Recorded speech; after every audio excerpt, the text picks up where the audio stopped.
खटाव तालुक्यामध्ये ग्रामपंचायत कर्मचाऱ्यांचे बेमुदत उपोषण पंचायत समिती खटाव येथे सुरू करण्यात आले आहे। सातारा जिल्हा परिषद खटाव येथील पंचायत समिती कार्यालयासमोर ग्रामपंचायत कर्मचाऱ्यांनी तीव्र उन्हाची पर्वा न करता बेमुदत उपोषण सुरू केले आहे। राज्याचे ग्रामविकास मंत्री नामदार जयकुमार गोरे यांच्याच मतदारसंघात हे आंदोलन सुरू झाल्याने संपूर्ण सातारा जिल्ह्यात एक मोठी खळबळ माजली आहे। आंदोलनाचे मुख्य कारण म्हणजे ग्रामपंचायत कर्मचाऱ्यांचे वेतन श्रेणी, राहणीमान भत्ता, त्याचप्रमाणे विविध मागण्यासाठी ग्रामपंचायत स्तरावर ग्रामविकास अधिकारी यांच्याकडून ग्रामपंचायत कर्मचाऱ्यांची अडवणूक होत असल्याचे आरोप ग्रामपंचायत कर्मचारी संघटनेने केला आहे।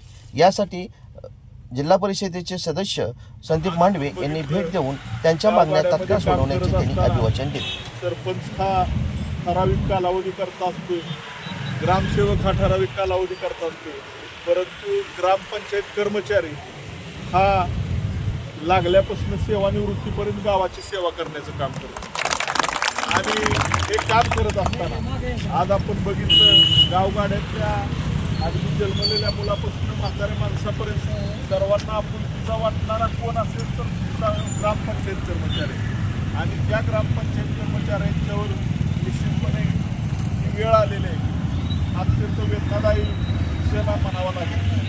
आपल्या ज्या मागण्या तुम्ही ज्या बोर्डवर लिहिलेल्या आहेत त्या मागण्याच्या अनुषंगानं तुमच्या सर्व मागण्या येणाऱ्या जिल्हा परिषदच्या जनरल बॉडीच्या सभेमध्ये आवाज उठवून तुमच्या सर्व मागण्या प्रभावीपणे सोडवण्याचं काम या तालुक्याचा एक कर्ता कार्यकर्ता नव्हे तर आपल्या सर्वांचं सहकारी म्हणून सोडवण्याचं अभिवचन या कार्यक्रमाच्या निमित्तानं आपल्या सर्वांना देतो। आज मला आवर्जून उल्लेख करावा असा लागेल की आपण सर्व, मला वाटतं संपूर्ण तालुक्यातील सर्व ग्रामपंचायत कर्मचारी या ठिकाणी उपस्थित आहात आणि 3